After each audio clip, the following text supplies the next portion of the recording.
Yeah, good evening, everyone, and wish you a Merry Christmas today. Yeah, please take over the moderator and host of the day. Sorry, I don't know that.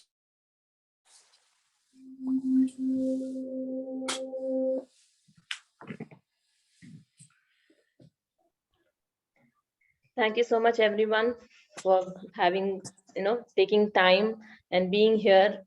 Good evening, and it's a wonderful day. Christmas, it's a holiday for everybody, and I welcome you all.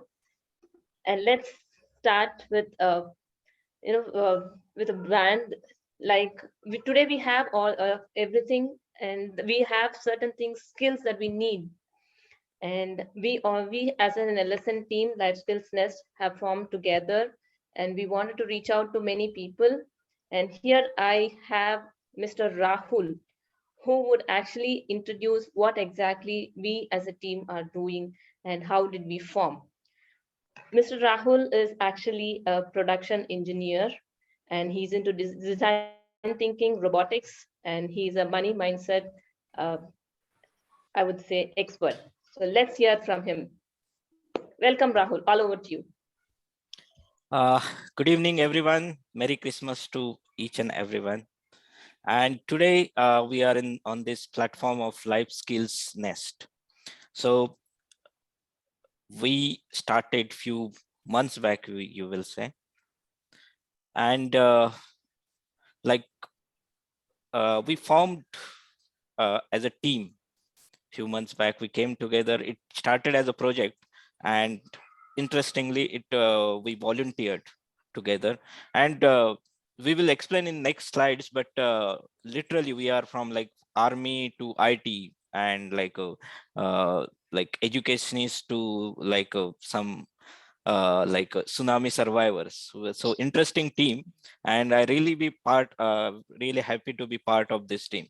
And why we are here and why we are together is like the main motto is like that is common to all, like helping everyone, helping individuals to become better version of themselves and better performers.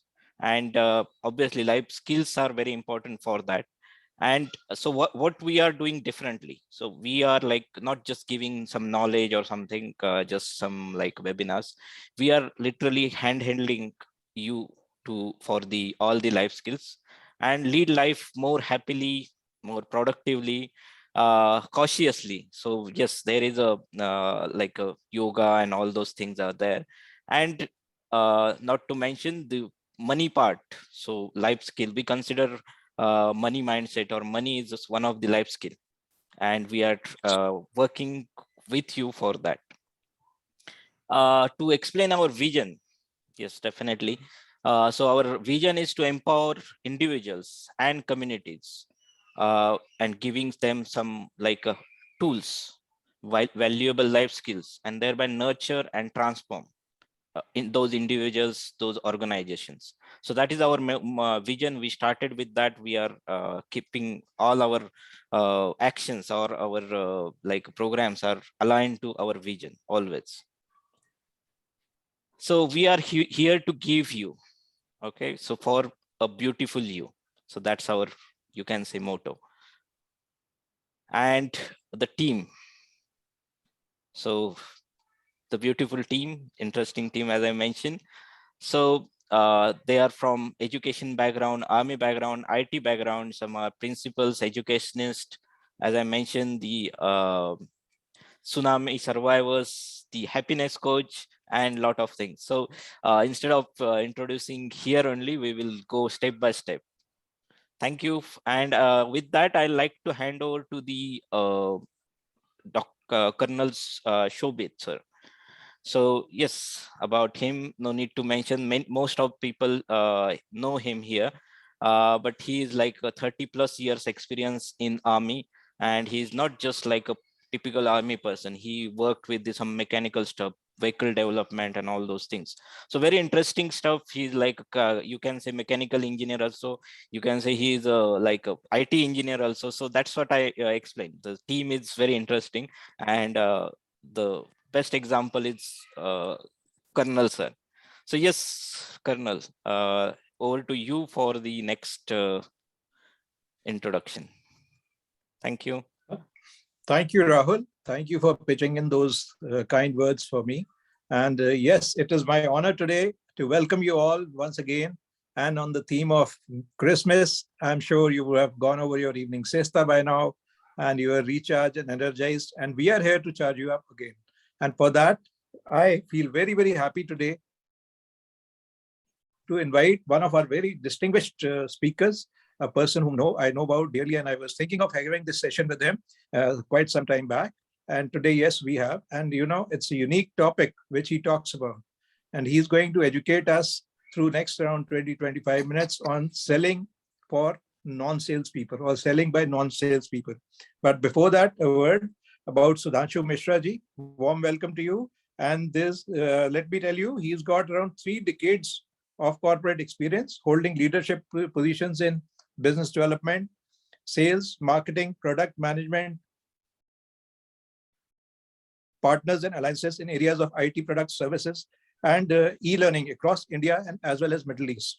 He's also got good certifications. He's got an ACC certification and ICF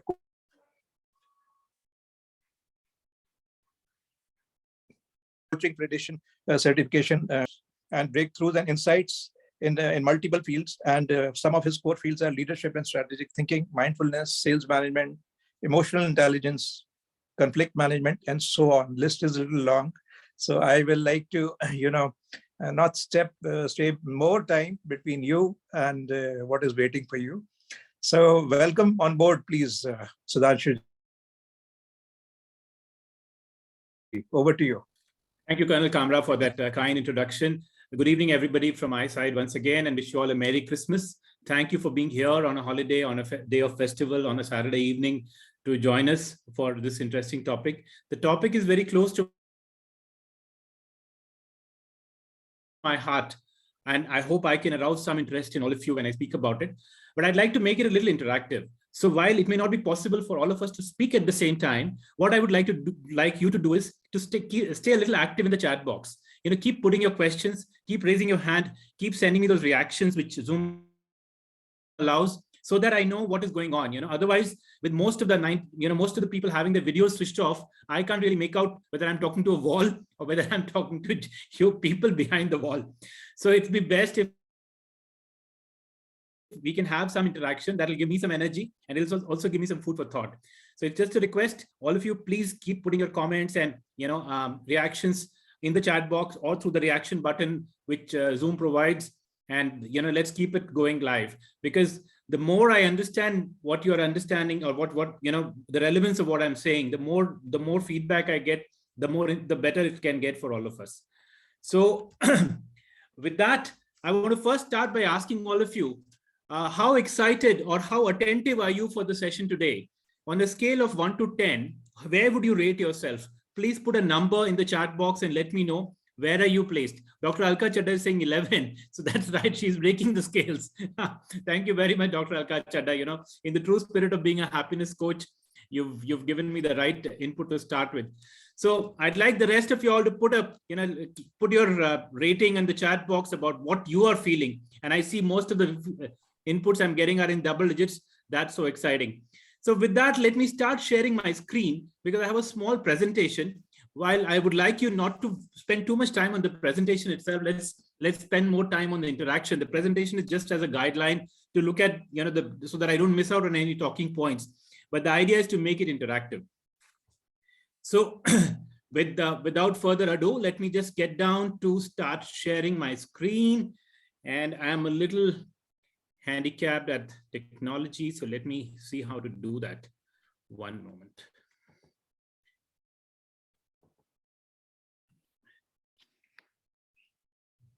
Just half a minute, please.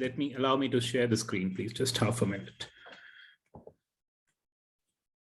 Yeah, I think we are there. Can you see my screen? Put a yes if you can see my screen. Put a yes in the chat box. All those who can see my screen, and those who can't, you can put a no. So then if there are more no's, then I will, or like Rahul has raised his thumb, that's also a good sign. I can see yours. So thumbs up, that means you can see my screen. Great. So the topic is selling skills for non-sales people. Now, when we hear the word sales or selling, somewhere it conjures a little bit of a negative image in the mind of most of the people. If you ask any parents, what do you want your child to become? Hardly anybody would say that they want him to become a salesperson or a sales executive in the future. They might say engineer, pilot, army officer, doctor, scientist, lawyer, chartered accountant, businessman, entrepreneur, etc., etc. So the list goes on. But even if you ask any parents or even a young child, what does he want to become in his career? What does he want? I doubt if you will find even in the top 50 top professions, anybody saying they want to become have done well in sales. We've become, I didn't, when I was a child, I also didn't think of becoming a salesperson. But as luck would have it, a lot of times we become what we don't want to become in the childhood because we don't know. And I have no regrets. It's been one of the most exciting professional journeys I've had. Now, selling skills, while sales as a career comes with a little bit of question mark for most people, but selling skills is something that everybody needs in day-to-day life. At every point in life, you're selling something, right? Whether it's at a job interview, whether it is trying to convince somebody, whether it's trying to convince your boyfriend, girlfriend, partner, wife about something, your parents about something, your children about something. Every interaction that you have, when you're giving something and trying to get something, whether it's a whether it's a promise, whether it's a, you are trying to sell something. Yes. Do you agree with me or no? If you agree with me, put a yes in the chat box. Yeah. Put a yes in the chat box if you agree with me. And if you don't agree with me, put a question in the chat box and I'll address it later. So what exactly is sales? What exactly is sales? Does anybody want to unmute themselves and give me an answer? What is the meaning of sales? I'd like to hear somebody's voices here. Yes, I would like to say something. Yeah, please. Yeah, to me, the selling is a service. Selling is something like a serving to others. And as you rightly said, the selling starts from whether it is between the parents, between the children, or between the wife. Everywhere you are selling yourself every day to day, from selling your ideas, selling your assumptions, selling your views. That is, everything is a selling and part of life. You can't remain without selling. It's not only the monetary, it is all, it could be your ideas, views, or your point of view, everything is a selling. Great. Who was that? I missed the name of the person who was speaking. Yeah. Yeah, thank you. Thank you, Colonel. Thank you very much for that comment. And I really appreciate that. So, you're actually endorsing what I said when I said that at every stage of life, every day, every human being has to sell something or the other all the time. So we are either selling or buying. Yet we feel a little uncomfortable, especially people who are not in the sales profession, feel a little uncomfortable when the word sales is mentioned. And and when we say somebody's doing sales talk, it is seen as a negative kind of a talk, right? Well, the traditional definition of sales is a contract between two parties, one delivering a product or service and the other paying for it, right? So it's like an exchange of, in the olden days, there used to be a barter where you gave an object and took another object of similar value. Today, we obviously use currency for it in a business situation where you provide a product or service and get some money in return. But in real life, when you're actually selling within a relationship, you're actually giving a promise and extracting a promise, right? Or giving a favor and extracting a promise. And this can apply to children, this can apply to your partners, friends, siblings, anybody, as I said, right? A lot of times we also confuse sales with marketing. How many of you know the difference between sales and marketing? Would anybody like to clarify that? It'll be very nice to hear comments on that as well. What do you see as a difference between marketing and sales? So marketing is something which, when you fulfill someone's need, though taking care of, and it's a much more bigger gambit when we speak about marketing. It is fulfilling someone's needs and at the same time ensuring that your business profits are maintained. Vis-a-vis sales is a very specific instance of getting to somebody of what his need are, when you are really explaining that particular point in time. Okay, this is what I have, a product, everything is ready. Now I'm really talking to my target segment. And when I'm really making whatever I have done as a piece of my marketing, my product is designed, my price is designed, my promotional campaign is designed. All these 4 factors are well designed now. And using those 4 factors, now I'm making a sale pitch to somebody who really wants and whose need I'm really fulfilling at the end of the day. That's what I understand between sales and marketing. Great, Sachin. You've given a typical MBA-like answer. So thank you very much for that. In this very simple words, and I think I really appreciate you went into immense detail on this. So I really appreciate that. What marketing basically means is right from the time you conceive an idea to the time you bring it to the customer's doorstep or to the point where the customer can buy it. And a lot of times, definition of marketing also include the process of sales itself. Marketing is more about creating awareness, branding it, pricing it, bringing it, distribution, as the 4 P's of marketing said, bringing it to the right place and promoting it. Like taking the horse to the water is marketing, but making the horse drink the water is sales. There is the difference. So, a marketing would amount to bringing a product to somebody's doorstep, but actual process of giving the product or service to them and collecting money from them is what sales is all about, right? So in a non-sales situation or in a family situation or relationship situation, marketing is when you do all the goody things to make the other person feel nice, right? Sales is when you actually make them do something for you by giving them a favor or a promise. That's how And it's the same thing in an interview. Your CV, the resume that you present to the hiring manager or the recruiter is your marketing tool, right? The interview that you give is a marketing tool, or part of it may be a sales pitch, but it's again marketing. The sale actually happens when you're able to convince the recruiter to hire you and give you an appointment letter. That is when the transaction is closed, the contract is closed. That is when the sales actually happens. Have I made it clear? Does anybody have any questions? If you understood what I said, please put a yes in the chat box. If you haven't understood, please put a no or put your question.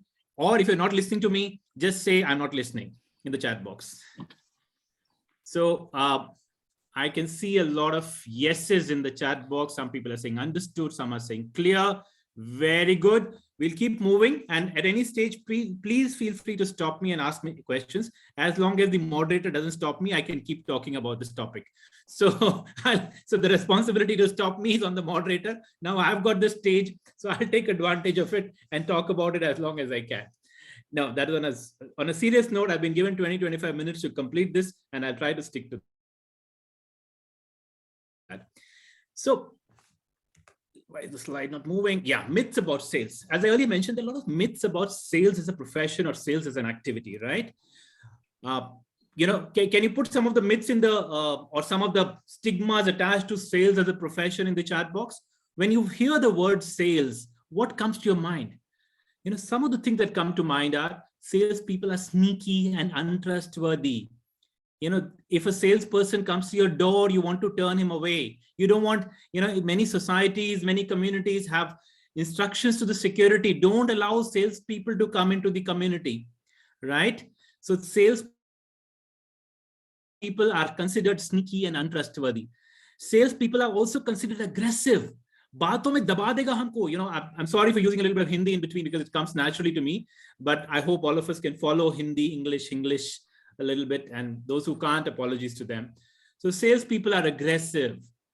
You know, they can outvoice us, they can make a lot of noise, they can talk aggressive words and force us to do something that we don't want to do.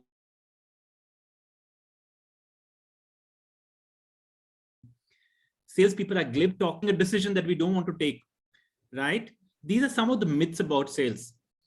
Salespeople are selfish. All they are worried about is dumping a product on us and collecting money from us, right? That's a very, very prevalent myth or belief, I should say, in the society. Salespeople are party animals. In most companies, the salespeople, you know, especially this is very true in the corporate world, the sales team has an image of being party animals. They are the people who would go and, you know, party at the end of the day, whining and dining with their clients or among themselves, celebrating. Whereas the rest of the functions, the accounts, the finance, the technical, the project people, the operations people, they are busy toiling behind their computers or, you know, balance sheets all day long. So that's another myth about sales. Sales is not a respectable or dignified job. And as I mentioned, it is not a dream job for most people in their young age, and definitely not for most of the parents. If you ask any parent, would you like your child to become a salesperson? They would say no. Yeah, I can see some artwork coming onto my slides. So that is very interesting. And I think you're looking for the chat box, perhaps. Sales is all about money. I think that's kind of got repeated in another form, that salespeople are only concerned about money, the amount of commissions, the incentives they make, and the amount of money they can get from a client. They're not worried about the client or anybody else. And if you have a lot of people also believe, especially people who are not in sales, people who are technical people who make products, people who create services, believe that if you create a good product, it will sell itself. You don't need a sales team. My friends, the reality is that most of this is largely untrue. Most of this is untrue. And unfortunately, because of whatever reasons, these myths have come to be very commonly believed in the society. But if you realize, if you're an entrepreneur, if you're a freelancer, if you're a coach, if you're a consultant, if you're doing something on your own, if you try setting up a small business, sales is something that you cannot live without. And whether you are a salesperson or not, you know, a lot of the startup founders, for example, come up with great ideas, but they don't know how to sell and they don't like selling. But unless they sell, they cannot get investment funding for their companies. They cannot sell their product to the customers. They have to sell eventually. Sales is something that they have to live with, and it's the only function that actually gets money into the house, right? Is it making sense, or am I going overboard? Yes, yes. Is it? Sense, yes. Oh, great. So I'd like some reactions, please. Some reactions, some comments in the chat box, some questions. Has anybody asked any question? I've not been looking at the chat box continuously because I'm busy talking and just listening to my own voice. Yeah, someone is saying one thought that comes to mind is salespeople are very high-paid, very stressful work. Oh, she's a very sympathetic HR manager, I think, from her past life. So that's why, Suman, you made, I think what you said is right. That's largely Yes, true. I was in HR earlier. Thankfully, I got into yoga. No, I know, Suman, that's why I said that. I said spoken like a true, a true HR manager who's very sympathetic and friendly. And I know you come from the same industry that I do. So, having known, I've seen the other side of the table, and I really appreciate you being such an empathetic HR person, which is another rare breed. If you ask a typical corporate person. Thanks for that. If anybody else has any comments, please feel free to share. Otherwise, I'll just move on to the next slide to talk a little bit about what a salesperson should be. Some of the qualities that a salesperson, and a lot of people misunderstand that these, the qualities that are needed for a sales. Of course, the list can be endless, but the key qualities that a salesperson has to have is he or she should be a good listener. There is a reason because of which we've been given 2 ears and 1 mouth. It's a little bit of a symbolic representation, which means that we should talk less and listen more. This is especially true for salespeople in a sales function. If you are a salesperson, you think you can carry the day by just talking. I'm sorry, that will not work. You have to be an excellent salesperson, to be a good salesperson, to be a successful salesperson, to be able to successfully sell anything, anytime. You have to be a good listener, because unless you listen, you will not understand the customer's requirement, the other party's needs. You will not understand what they are looking for, and your knowledge will be that you'll be coming from a place of partial information and talking. You also have to be empathetic. Now, this somebody else mentioned at the beginning of our session that a good salesperson is someone who cares for the customer, who understands what the customer is looking for, who's trying to solve a problem for the customer, who's trying to fulfill a genuine need of the customer rather than just trying to sell something and run away, right? So a good salesperson has to be empathetic. You also have to be curious. So while I said you have to listen more, talk less, but when you talk, you should ask more questions and give less information. Don't try to dump a lot of information on the customer, rather ask for information from the customer so that you are in a better situation. And when I'm using the word customer, it's a word for the party that you're trying to sell to, right? The skill is replicable or transferable in any situation in life. The person who's in the buying situation is a customer, and the person who's selling is the seller, right? So these terms are being used very, generically. So pardon me if I'm not making sense. Needless to say, the salesperson has to be confident, because if you're not confident, if you're anxious, if you're nervous, it will show in your behavior, and nobody likes to buy from a nervous salesperson. A confident salesperson who knows what he's doing, who knows about his product, who knows about his service, who knows about his industry, his customer, the requirement that he's fulfilling, is a better salesperson. And that means you have to be well prepared, which is what the last point here is. When I say well prepared, when you're selling something, you obviously have to know very, very well about what you are trying to sell, what you're trying to position, the need that you're trying to fulfill, and a little bit more about the customer also. What is the customer? Where is the customer coming from? What is going on in his mind? What is the pain? What is his hope? What are his goals? What are his plans? What is the competition he's dealing with? What is the kind of challenges he's facing day to day? So, unless you understand all of that, you will not be able to solve a problem. And this is true for a professional, like a lawyer or an accountant or a trainer or a coach. When they are trying to solve a customer's problem, they need to understand what the customer's need is, what his problems are, what are the pains he's going through, to be able to help them. Needless to say, you have to be well-mannered. This is true for everybody, actually. I think everybody should be well-mannered, but a salesperson in particular has to be well-mannered. Who would buy from a rude salesperson, right? If a salesperson does not talk, so that means coming, when I said well-mannered, I put soft skills in the bracket, which means that you also have to have a lot of soft skills. You should have good communication skills, good presentation skills, good relationship building skills. And this is where I think Life Skills Nest is playing a great role by imparting such skills to the people who subscribe to their programs, right? Coming to the next point, has everybody understood these points? Is there any question, any disagreement, anything you don't like here? Or just put a yes if I'm making sense. Just put a yes once again so that I know there's some energy in the room. I'm not the only one talking to a wall. So let's see how many yeses we get in the chat box quickly. You guys are typing too slow. Suman, thank you. Chaitanya, thank you. Madhuji, thank you. Manoj, thank you. Rohit, thank you. Great, great. Really appreciate this. I'm making you do things which you may not want to do, but when I request, you are acting, and that's nice. The second last point on my list is relentless. What is important in sales is, and this is a skill that I learned the hard way. Nobody teaches this. We have to understand it is perhaps one of the most important things to know. When a client says no, the no does not mean never. A lot of times when we're trying to sell to somebody and the client says, no, I don't need it. I don't want to buy from you.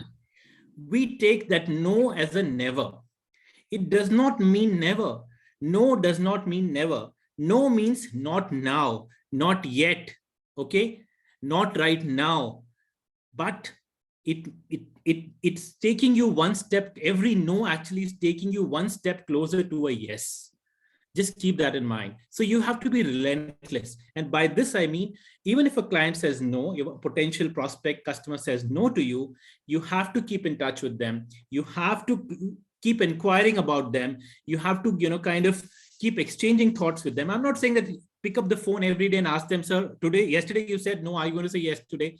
That won't work. A straight thing like that will never work. He will actually stop picking up your calls. But every now and then, talk to him or her, inquire about them, find out when is their birthday, when is their anniversary, greet them, share relevant information with them, find softer ways to keep in touch with them so that in the future,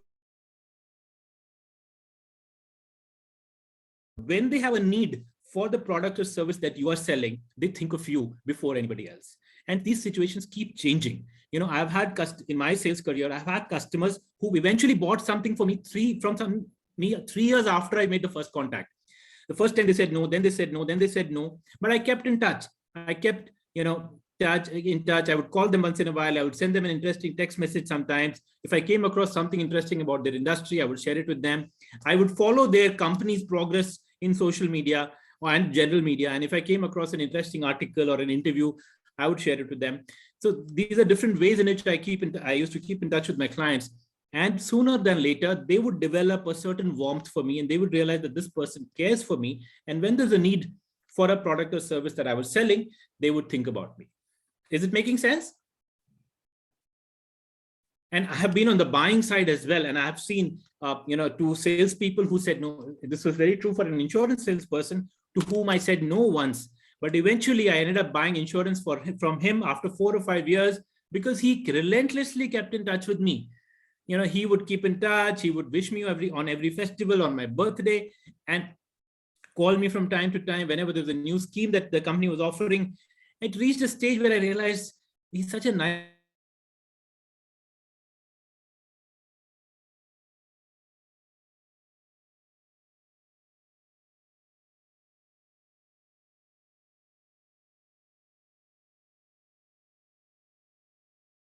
He's been keeping in touch with me. And I think he just said that after you follow up with a client 8 or 9 times, whereas most of the salespeople actually give up after following up for 2 or 3 times. So if you follow up for 2, 3, 4 times, you will hear a no for an answer, and then you will give up. You will move on to other clients. The reality is that instead of going to new clients, if you continue following up with the same client, after 8 or 9 follow-ups, there's a very high chance that the client will say yes. So this is something that I've learned from experience. That not to say that you should not go to new clients. You should keep looking, prospecting, keep looking for especially if sales is your profession. But it's important also to keep in touch with prospects who've said no to you. And what a salesperson should not be: a glib talker. Somebody who talks very smoothly, we immediately starts doubting their intention. A person who talks too smoothly sometimes is not, does not sound very credible or trustworthy. Have you seen that? Secondly, we start assuming too much. A salesperson often starts assuming things instead of asking and clarifying, because you think, I've sold to so many such people, I know exactly what they want, right? The fact of the matter is every customer, every buyer is different, right? If you don't agree with me, put a no in the chat box. If you agree with me, put a yes in the chat box. Yeah. So sometimes you end up giving too much information because you are too much full of yourself and you just keep talking and you want to tell him as many things about your product or service.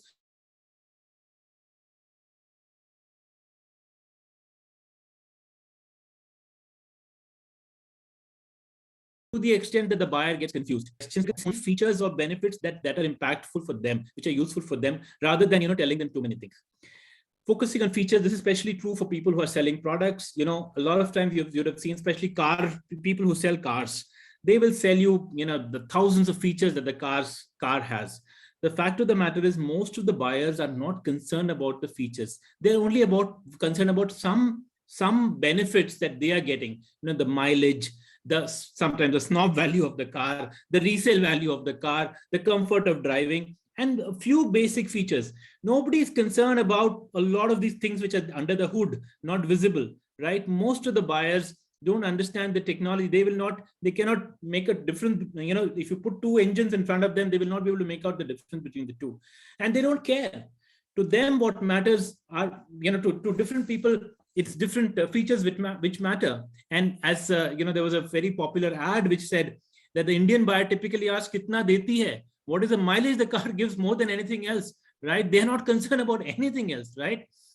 And when you tell them too much, then they would, the client would come up with objections like, "Oh, your car is available in only red, blue, and white colors. I'm actually looking for a brown color car. My astrologer has told me to buy a brown color car, so sorry, I can't buy from you." These are some kind of objections they will come up with when you confuse them with too many features. Giving an example of a car, because car is a easy example to give, but this applies to most of the products or services. A good salesperson should not be negating or denying objections, because when you're making a sales pitch, a lot of times the clients will come up with objections, doubts, clarifications. Sometimes an aggressive salesperson will try to smother them by denying those objections or negating them rather than addressing them.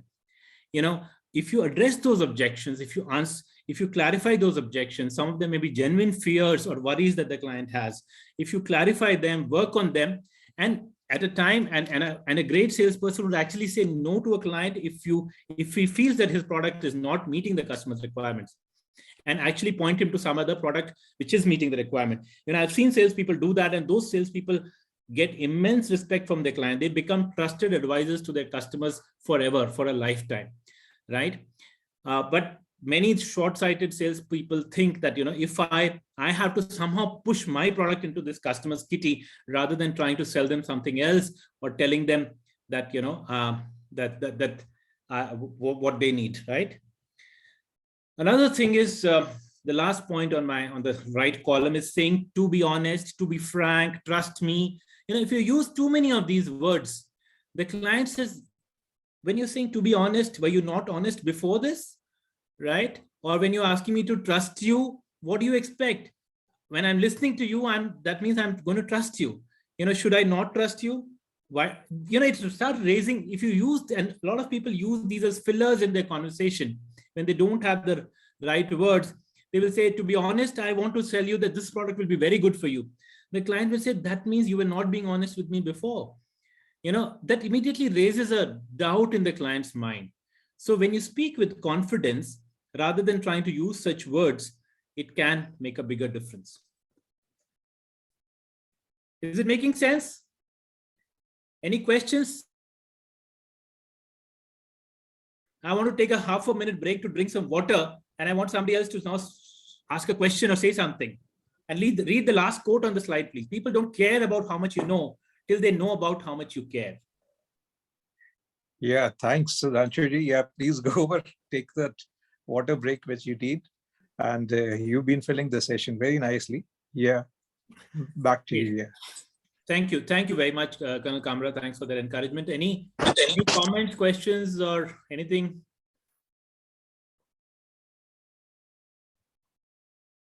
All right. So I'll move to the next slide. Looks like there are no questions. And I'm assuming I'm not talking to a wall. So all those who've understood what I've said so far and have agree with what I've said, please put a yes in the chat box. Let me see how many yeses I get in the next 10 seconds. 1, 2, 3, 4, 5, 6. Great. You guys type so fast. So my goodness, that's so impressive. Let's go to the next slide then. Thank you. Thank you. Thank you. Now pay attention to the slide. Steps in selling. There are 4 steps in any sale. Of course, there are, if you go through any sales training program, they will tell you 7 steps to selling, 5 steps to selling, 3 steps to selling. Different authors and thought leaders have provided different models of sales. But broadly, in my view, and I've studied a lot of literature on this subject, trust me, broadly, there are 4 stages in sales and marketing, right? And then you can, of course, subdivide them into more steps. These 4 steps are AIDA.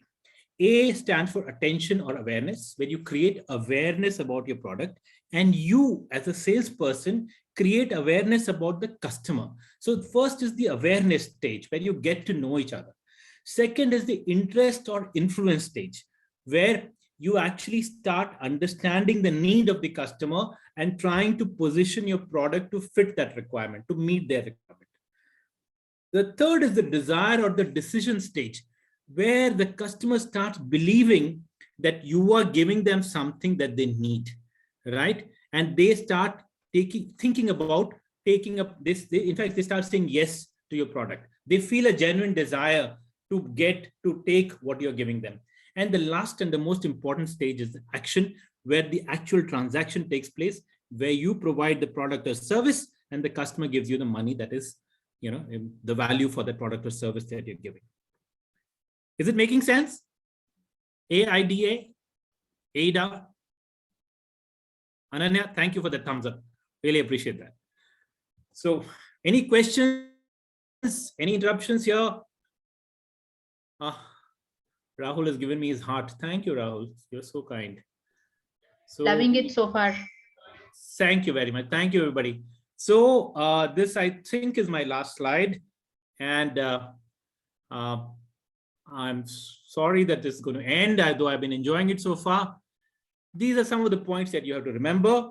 If you don't remember everything that I said, if you don't ask, the answer is no, right? But remember, no does not mean never. When a buyer says no, he means not now, not yet. He does not mean no forever. So the key thing in a sales job, when you're trying to sell something to anybody else, whether you are a salesperson or not, is to always remember that no is permanent. No is not permanent, right? It is not never. Second, every time you follow up or you are one step closer to closing your sale, even if the client is saying no. So every no is actually taking you one step closer to a yes. So don't be afraid of no's. If you have a very strong fear of rejection, then you will not be successful in sales, because in sales, you get more rejections than acceptance always, right?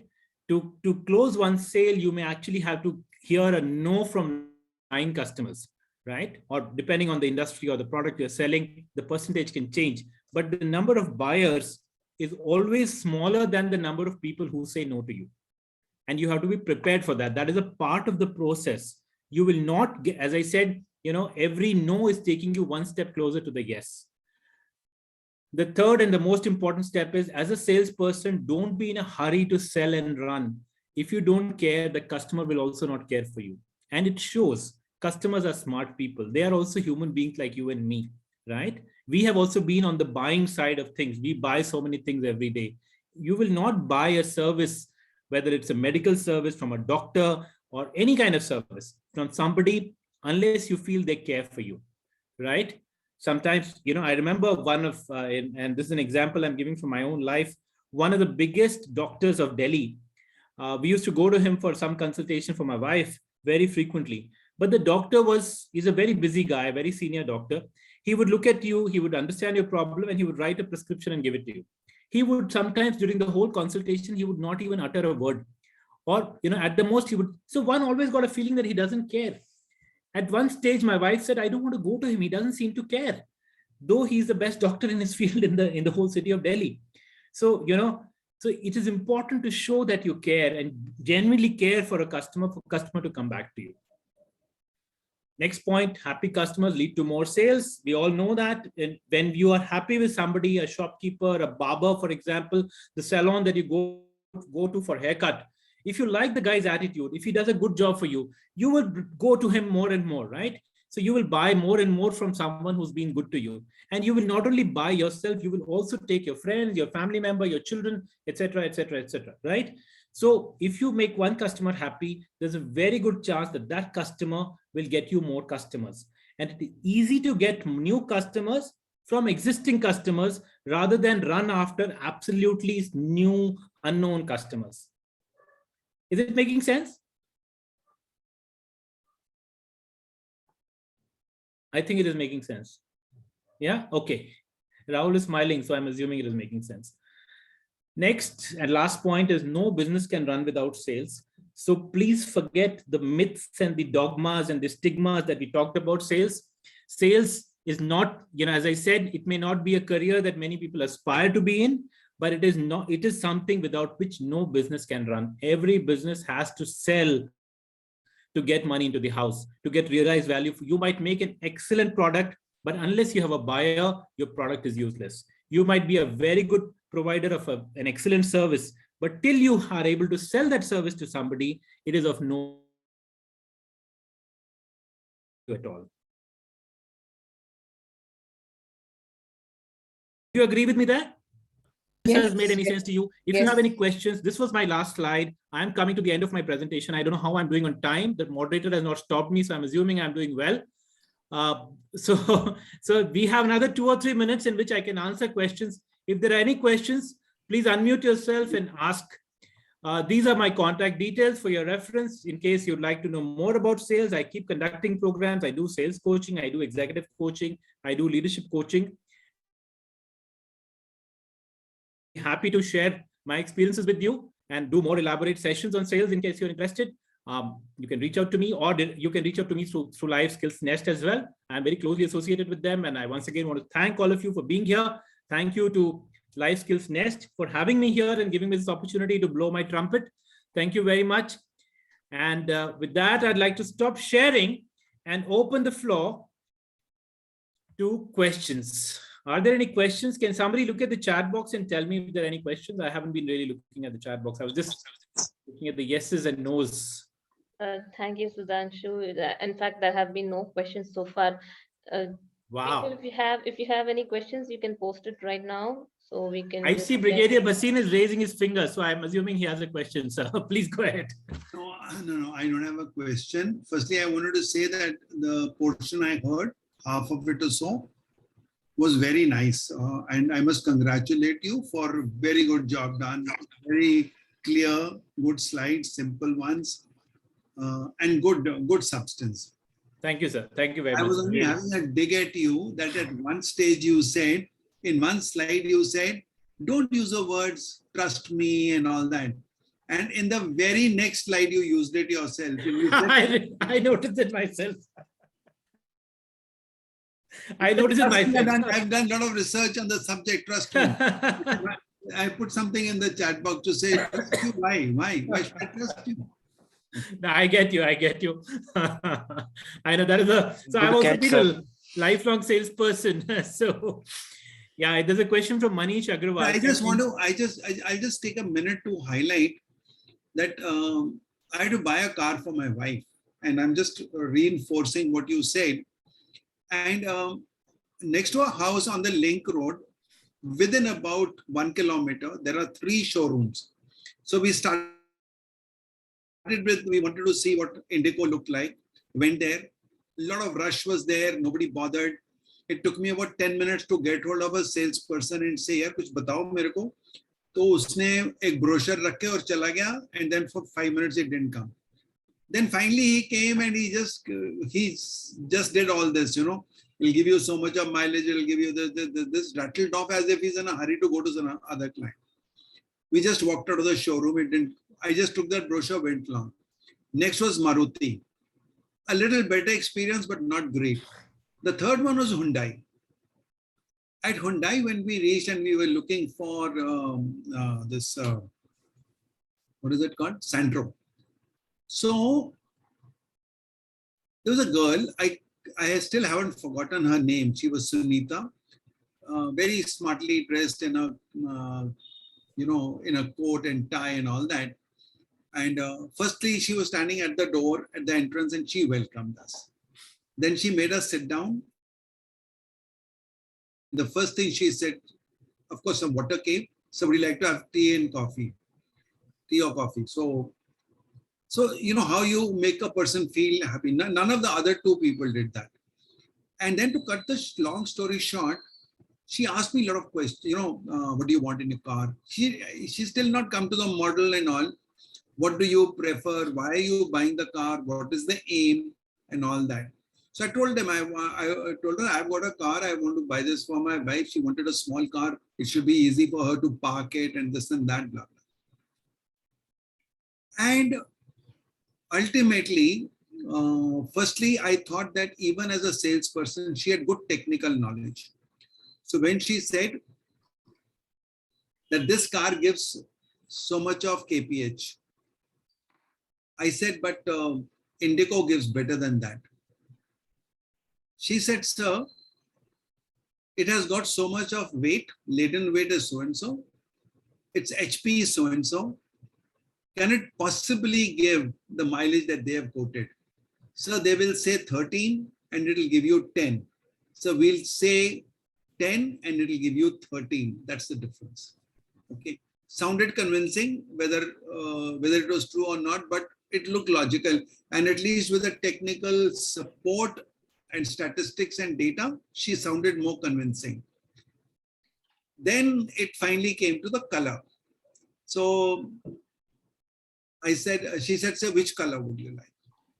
I said, what's the difference? She said, black and white cost, I think 5,000 rupees lesser than the other colors. I said, you tell me, if you were to buy a car, what color would you buy? She said, no, sir, you tell me your preference. I'm saying, I want to know your preference. She said, sir, I would buy either white or black. I said, why? She said, sir, ये कहीं ठक ठुक जाती है तो उसको कोई भी पेंट कर देगा, लेकिन अगर आपके पास गोल्डन है, रेड है, तो उसका वो कलर मैच करने के लिए you will have to go to a Hyundai showroom only. Now she is telling me that a wayside repair shop can do my job, which means you feel that she's honest about it. She's not trying to grab a customer coming back to Hyundai showroom only. And then I said, when will you deliver it? And this is the last crunch point. I'm telling you how sales matter and why after so many years, I'm still talking about her. Out of the hundreds of sales experiences, why do I remember this? So she said, I said, when will you give it to us? So she said, sir, by Monday. So I just looked at my wife and I said, oh my God. So we'll miss that. She said, what happened? I said, no, we had to go for a wedding to Pune on Sunday. So I think we'll have to take a cab because my car has gone with somebody else. So she said, sir, I'll try to give you by Saturday. I said, Saturday ko hum loha nahi kharidte hain, so that is a family tradition, so wo nahi karna hai. So either Friday or Monday, but theek hai, then we'll take a cab and go. So she said, okay. But on Thursday evening, she called me up and said, sir, please come and collect your car tomorrow morning. And then when I went and we got the delivery of the car, she said, sir, I knew I'll give it to you on Friday, but I couldn't have made a commitment because it is beyond me. Somebody else is affected. So she said, I decided, I've gone out of the way. I wanted to make sure you get it on Friday, but I didn't commit to you because I want to undercommit and overperform. And the difference Great. between that day and this day is that please don't follow this system of under committing and over performing. Today it doesn't work. Today it is over committing and over performing. Yes. जिससे जहां आपने under commit कर दिया, you are out of competition because other person has already committed better than you. Yeah. Yeah. So you have to over commit and then over perform. Thank you. Thank you. Thank you so much, sir. That was very, very empowering. You put the punch there. And there are a couple of questions. We have anybody?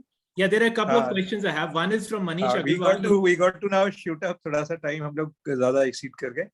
I'll just try to answer quickly. Manish Agarwal and Sachin Singhal has raised his hand, so I just want to address these two people. I'm sorry. I'm sorry. I took so much of time that. No, sir. No, sir. No. It was useful. It was we enjoyed it. So Manish, to answer to your question, is an introvert person. The simple answer to your question is yes. An introvert person can be a good salesperson. I have been an introvert all my life, and I have been quite a successful salesperson. What you need to have is the qualities that I mentioned on the slide. You have to be a good listener. You have to be empathetic. You have to be well prepared, well mannered, confident. If you have those qualities, and if you have the desire to succeed, you can be a good salesperson. You don't have to be an extrovert, party-loving, socializing animal to be a salesperson necessarily, right? So introversion or being introverted or extroverted has nothing to do with your success in sales. It is all about the other qualities that I talked about. And usually introverts are better listeners, so their chances are higher. I hope I've answered your question. Next, Sachin had raised his hand, so I would like to... So Sudhanshu, I just raised my hand just to add to what you said. Remember, no is never a no. So I just said, as a salesperson, there was an experience which I had, that perseverance is something which is very important for a salesperson rather than anything else. And just to add to that, it was like I was as a part of my sales pitch to a client in Jharkhand power sector. And it took us almost a year's time to close that deal. Couple of senior officials changed during that time. Everything happened what should not have happened. But still, we continue to show our perseverance with them, stay connected with them. And I think we were good enough to close the deal at the end of the day. So I think what you said is absolutely right. You just need to be more perseverance, and show that that you really care for the client and stay connected with the client. You never know when this opportunity opens up. Just to add to that, what you said. Thank you, Sachin. Thank you, Sachin. Thanks a lot. I think Madhuji has raised her hand, and Suman has made a friendly comment that, the takeaway for her is that no is never a permanent no. So great. I'm glad you have some takeaway. Madhuji, you were wanting to ask something? She's put a comment. Yeah. First of all, let me thank you for this wonderful session. And one small question is, we know our economy runs on sales. Yeah. And sales is a skill. Yeah. So is there any technique for pitching our sales? Pitching our... Right time? Any right time for pitching our sales? The right time is when the customer needs it. That's the best time.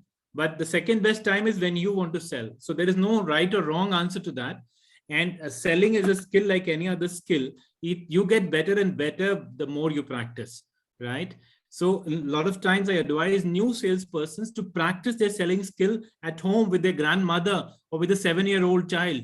If you are able to convince your grandmother or your 7-year-old child, then you are a good salesperson. If you can explain it to them, then you can explain it to anybody else. So, that's an example that I give, but the more you practice, the better you get. And the timing is usually, if you're in touch with your customer, then you would know when the need is there.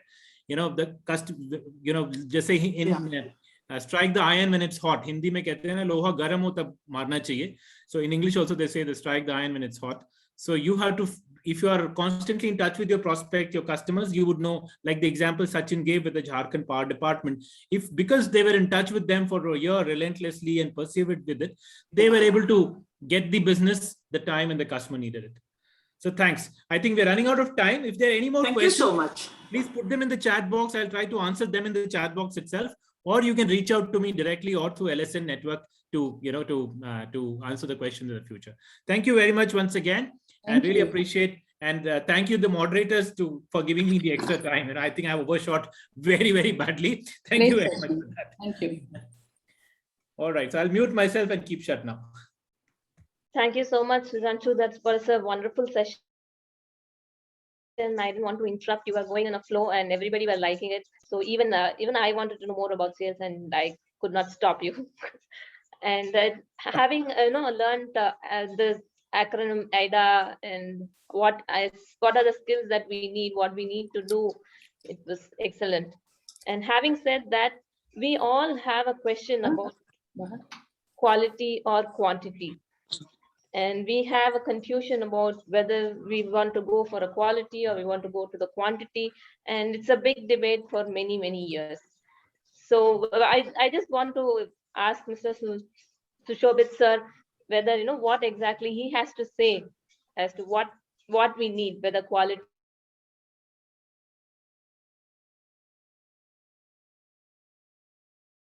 quantity in many aspects. The topic of the evening for the panel discussion is open now. And, Ananya has opened this door, in fact, for this panel discussion session.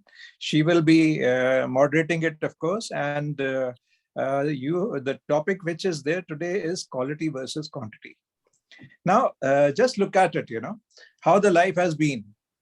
मुझे नहीं लगता कि कोई भी जिंदगी का पहलू था ऐसा जब हमारे को ये सिचुएशन नहीं फेस होती थी, when we were not at the crossroads, quality versus quantity. So there are a lot of things. Today's panel discussion, we have very interesting things which can help you take decisions of your life, and perhaps some of them you will take up as a takeaways also. It's actually a paradox. But when you come to talk about a situation like mine, that is army, so army mein to quality jo hai, that is paramount. We work on precisions. We work on precisions, and we cannot expect that the gun is not to fire the right point or the right time, right quality. I am a man with a Six Sigma background, and I've had the first projects going on also in defense. So Six Sigma is one thing which says no defects. Defective parts are minimized. So we have quality issues there. Yes, but today's topic, we have some things, friend, which we are adding to our daily life as well when it comes to quality and quantity. They are both important, but let us try and understand from the perspective of our team who's here today. That is a panel team which is there. And I hope these two words do not need more explanation. They are all clear to everyone on board, but let us have a relook, look at it de novo today, and try and understand what it both mean. Okay. Yeah, back to you, Ananya. Thank you so much, sir. Yes, we all know the answer, yet we have certain doubts every time we There's a paradox. There is a dilemma, always a paradox and a dilemma. Yeah, go ahead. So when it comes to life, there are many things that we have, and the mostly important thing that we need to take care of is health. And our happiness coach is here for us to talk about health. And she's actually a founder of Shukriya Zindagi School of Happiness. And she's a doctor of pathology. And her tagline is, being happy is the greatest gift we can give to each other. Let me welcome Dr. Alka to talk about what is required in terms of quality or quantity for our health. Thank you. Yeah, thank you, Ananya, and welcome to everybody. Sudhanshu, first and foremost, I really enjoyed your session. And the takeaway for me, for all the youngsters today, is that never take no for a no. If you're quoting a girl, or nowadays if a girl is quoting a boy, no is never a no. Keep persevering, keep persisting, and you are going to win that girl and you're going to win that boy. That is my takeaway. So now coming to the topic today, Ralph Emerson has given one quote, for every minute that we are angry, we are losing about 60 seconds of our happiness. So what are we doing about our anger? What are we doing about our quality of our life? Here we are talking about things that we want to achieve so much in our life, but our day-to-day life quality is going down because we are burning out, we are angry. And as Gandhiji said, that be the change that you want to have in your life. Are we doing that? Are we actually helping ourselves? So like you said, Sudhanshu, for selling, you need to nourish that particular relationship between the seller and the buyer. Just like a doctor, for me, I have to do nothing except listen to the patient and just give the proper advice to the patient. And listening is for me the biggest thing which helps me to connect with my patient. I used to think that, selling is very, very difficult, but after hearing you, I feel that it is just an extension of what I'm doing actually in my life every day. So I would end today by just saying, we have to take ownership, responsibility.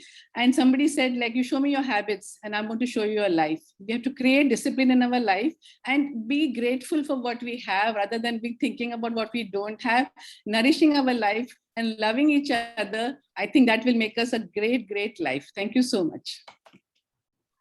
Thank you so much, Dr. Alka, ma'am. And it's really true that be the change you want to see. And not many people do that. And that's why we all end up somewhere mostly in chaos. So next to health, what is important for us? Money. Money we always want to have, and we want to know whether, to invest in mutual funds and whatever we have doubts, for that kind. I want to invite Mr. Rahul Patki, who's a money mindset coach, and I want him to tell what exactly in terms of quality and quantity for money aspects. Welcome, over to you. Yes, thank you, Ananya, for asking me and involving me in this discussion. So definitely the quality aspect is very important in terms of money things also, and investing and everywhere. So balance, I will say balance is very important in terms of money matters. So quantity is definitely, yes, many times we feel money is always connected to quantity. Jitna jada utna acha. But you will see lot of examples of like crore-pratis or like ultra rich people, but not having a quality life. They are like struggling with the health issues and lot of issues with even the relationships and all those things. So definitely quality is very important, means like the balance between your like quantum of money and how you are like leading your life. So that is important. And if you talk about like particularly about money, so investing and as you mentioned, like mutual funds and all those things. So yes, the even balance there, it's not only about the quantity of portfolio, like 1 crore portfolio, 10 crore portfolio, the quality of that portfolio, how it is means like how rich it is, how well managed the portfolio is. So the quality of portfolio is very important than the quantity of that particular thing.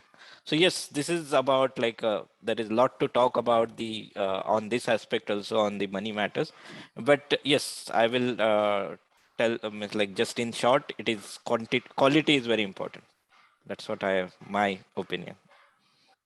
Thank you so much, Rahul. You ended it very short and sweet, and it's very nice. Yes, the balance is more important to all of us. It's not just more money, and you get to lose all of it in some point in time, and you lose your patience, everything, or everything that you have, you lose. You lose your calm. So let's move on to the next panel. After health and money, we all have only one thing in common. What is that resource? Can anybody answer? It's a resource and we all have only one thing. You can ping if you know the answer, or if you raise hand. Exactly. Thank you, Sudhanshu. Time is the next aspect in life. We all have only equal amount of time. And I would like to invite Ms. Madhu Punjabi for us to talk about what is important in terms of quality and quantity for us in time. She's actually the digital wellness coach, and she's a speaker and author of one international bestseller, and a commercial banker turned development banker, and turned to be a life coach. 4 decades of corporate experience transformed millions of lives. Let me welcome Ms. Madhu Punjabi to talk about in terms of quality or quantity for time. Over to you, ma'am. Thank you, Ananya. Thank you so much. So when we talk about time, it's quite natural. The quality of time wins over the quantity of time.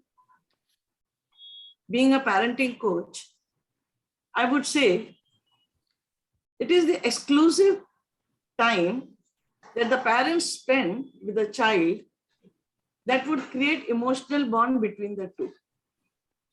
That is the very essence of the bond. Well, that would not allow the quantity aspect to escape. The quantity of time spent with the child can be an icing on the cake in this case. So here I would say in parenting, the time matters, the quality one as well as the quantity. The more you invest time, the more is the bonding. The more quality time that you give, the one-to-one, there are different ways that we normally promote as telling story to your child, talking one-to-one, giving them exclusive time, playing with them some game one-to-one.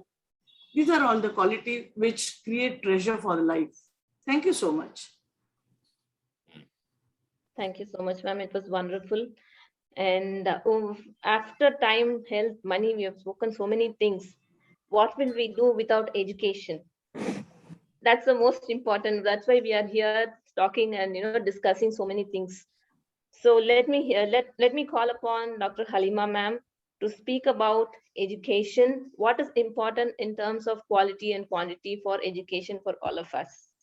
And she is a personal leadership trainer and failure management coach.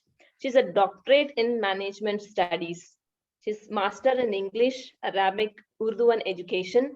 She's from IIM Ahmedabad and IIM Kozhikode. Training school management, NUP, PEA, all these certifications she had got. And she's a bachelor in English and education as well.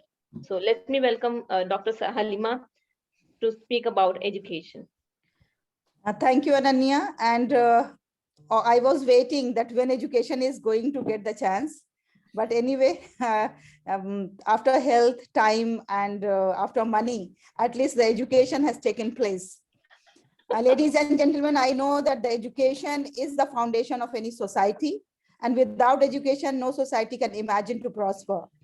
As far as quality is concerned, in education, without quality, we cannot even imagine the education happening. If there is no quality in education, it means that there is no education at all. And that's what happening in some of the nations, even in some of the area of our nation as well, that as per the research, the people who are literate, their number is increasing, and we are happy about that. But when it comes to the quality,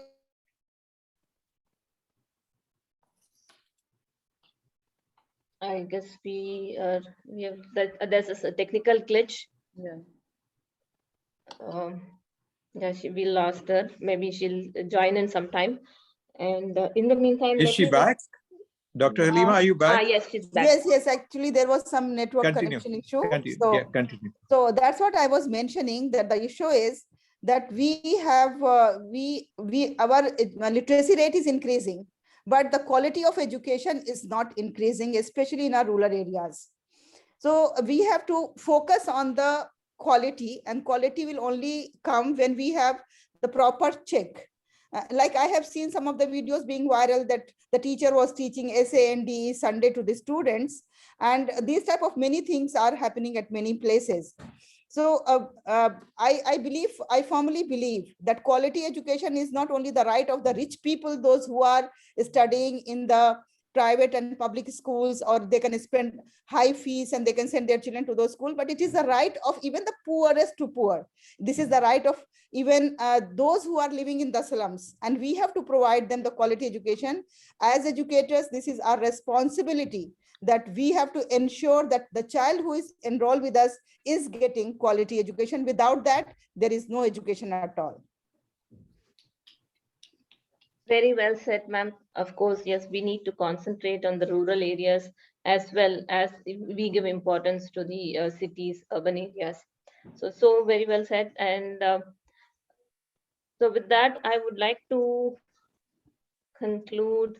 I'm just remembering something, Ananya. I'll just tell. There was this patient, when a young patient comes to us who's having diabetes, and I asked him a question like, why do you think that you got this diabetes? You're just 25, 26. So the answer that comes to me is, it is a gift from my parents. So I always wonder why they talk like that. I said, parents give you beautiful things. They give you love and affection. They give you a lot of lovely things. They won't give you diabetes. So friends, I want to tell each and everyone over here, we have to take responsibility for the getting diabetes or not getting diabetes. Even if we have the history of diabetes in our family, we can take care of our lifestyle, food, exercise, and everything. And we can prevent diabetes at such a young age. That's what I want to tell. And the second thing I remember is about cancer. When we are treating cancer patients, and we are just postponing their death, but we are not improving their quality. So the idea should be to give them a good quality of life, let them be with the family, with their near and dear ones, sharing their experiences of life, rather than postponing their death and having a life full of pipes and tubes and all that. Thank you very much. Ananya, actually earlier you were, I was thinking that speaking about the quantity, at times quantity is also important. It's not that we can totally ignore the quantity. It is a term that can be considered situational based. In some situations, we have to go for the quantity. Like if we are helping the people, and if we are reaching out to the people with some sort of help, then naturally we will go there, that how many people we are reaching to, how many people we are going to. And as far as quality is concerned, as Brigadier Hasin has clearly said here, that he wanted to buy a car. So there are multiple brand of cars is available. Which one we are going to name as the quality, and which one we are going to name as non-quality? It depends on the person's buying capacity, the person's purchasing capacity, and the situation when the person is going to buy. So I think this is a quite a debatable issue. Of course, quality is important always, but there are certain situations, there are certain occasions when we have to think about the quantity as well. Absolutely. Thank you, Halima. You're on mute, Ananya. You're on mute. Yeah, Ananya, I'll take it on. Yeah, I saw that. So thank you. You have, we had actually, some people could not join today.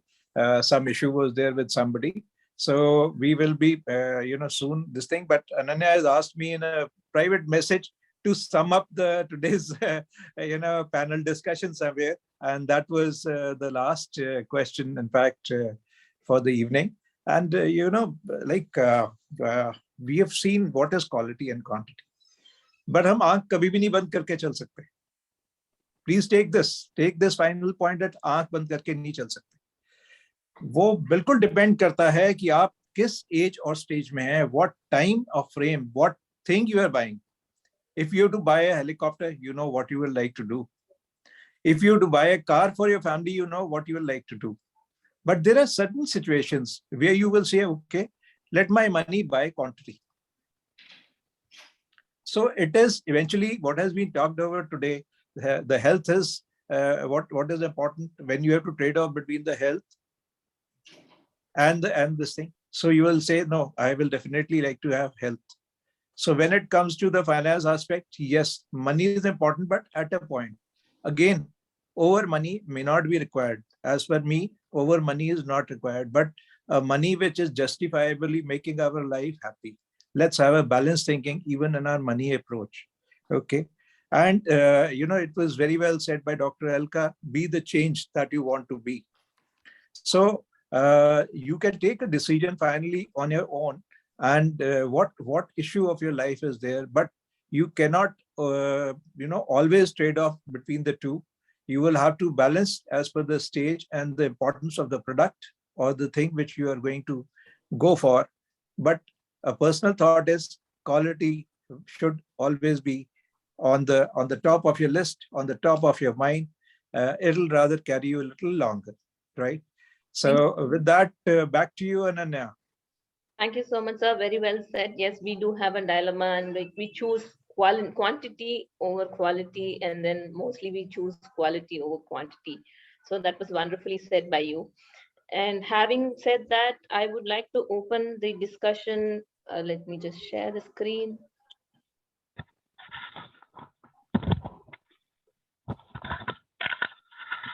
Please let me know if you're able to see the screen. So I'm opening the Yes, house, yes. Yes, it's visible.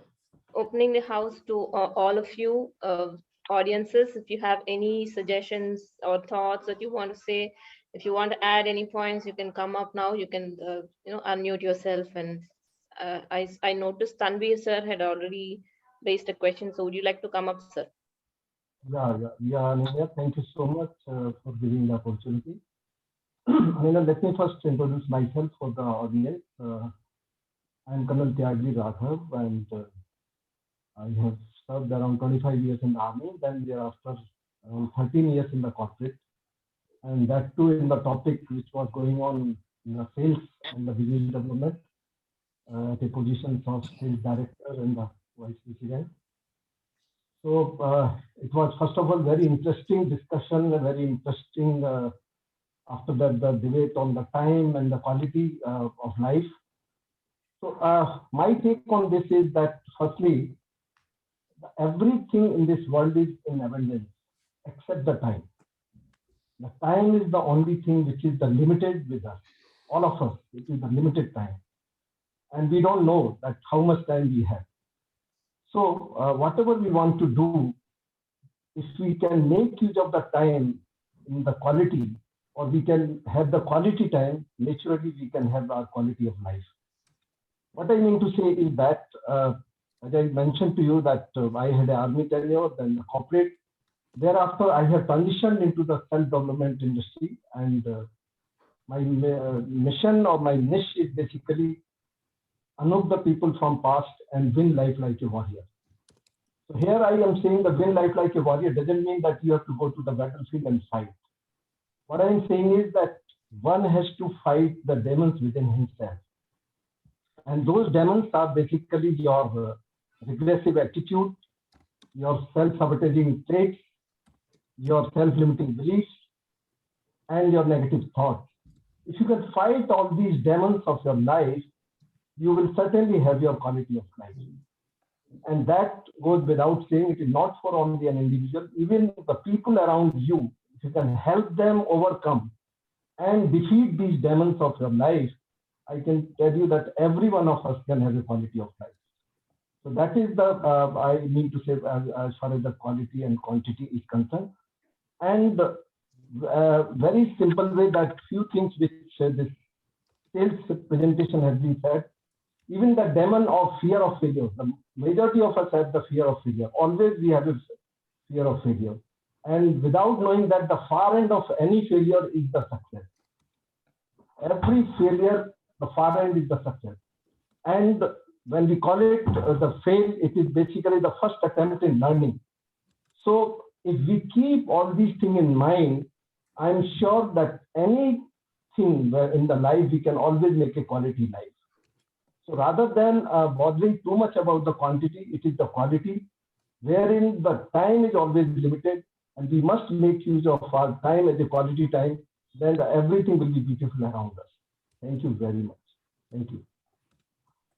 Thank you so much, sir. That was wonderfully said by you. Do we have anybody else to add on? We are almost in the closing time. So if you have, if somebody has something to say, we can just one more person.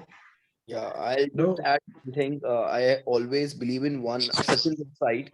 I always believe in one thing, like we should, well, taking quality and quantity, the best is good of enemy. Best is the enemy of good. So at times we need to just ensure that we don't go overboard on quality, where we compromise on certain timelines or certain things which require quantity at that particular time.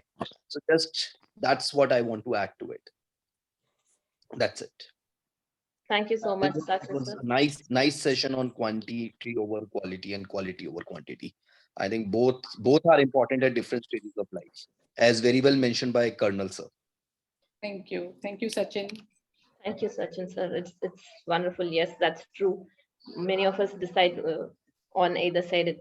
Though in a dilemma, we decide according to whatever our needs are. And I would like to call our mentor who's here, Jogesh, who also wants to add something about his experience on sales. which he's been doing it for over 5 years now. Thank you.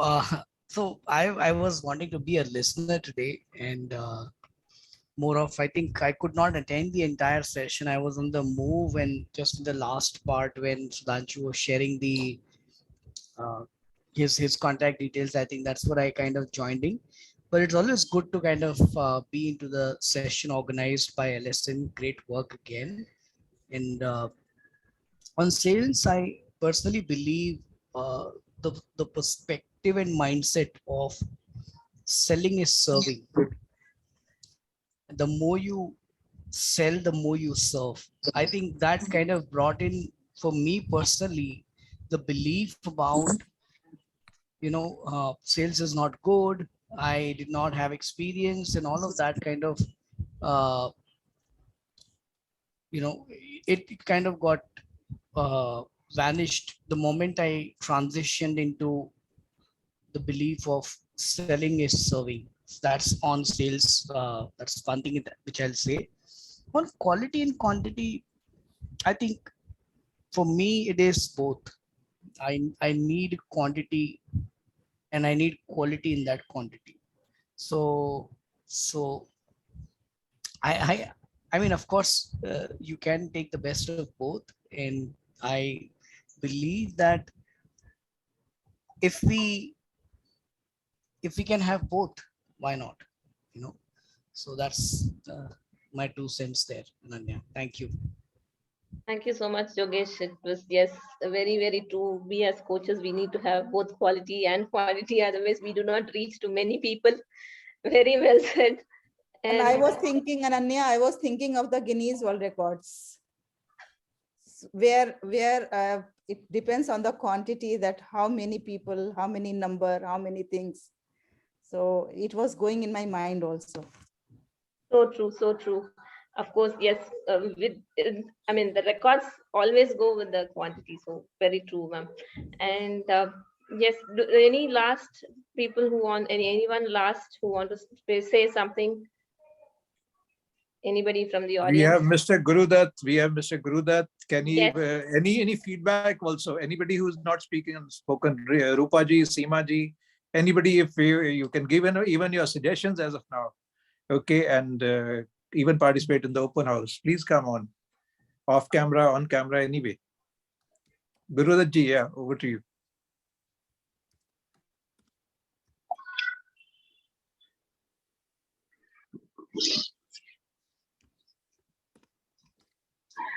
Rupaji, yeah. Yeah. Hi, everyone. It was a great session. I am from a non-sales background and introvert person. Yeah, something about you. Yeah, something about you. Where are you? Yes. Yeah. So today, definitely, now I'm into healing, and most important takeaway for me was when somebody says no, that's not a no, and it could turn to a yes. And yes, already that was a good session, and all the sessions are quite interesting, and thank you so much for organizing. Thank you so much, ma'am. Yes, so we have come to the end, and I would like to share our contacts if anybody has something to share, if you have any questions. Brigadier sir is raising the hand. Yeah, Brigadier sir, please call Sushil Bazin sir. Yes, sir. Please, sir. Always. So what I wanted to just say was that this morning I was listening to a session by Brian Tracy, and he said that never in history have we been in a situation of fierce competition as we happen to be in today, in any walk of life, in any industry. Whether you are a student, you're fighting for 90% marks. Whether you are a CEO, you're fighting. Everyone is really into a very competitive mode. And what Yogesh just said is something I want all of you to take away from this as one line takeaway from this session, that I want quantity, and in that quantity, I want quality. So first is quantity. I want to have lots, but in that lot, there's no compromise. So I'm not compromising quality for quantity, but I certainly cannot ignore quantity, because today is not the world of quality.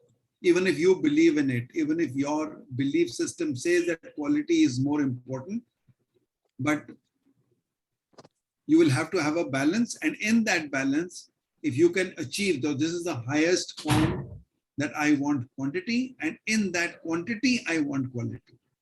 So what Jogesh said was 2 cents is actually a $2 million statement.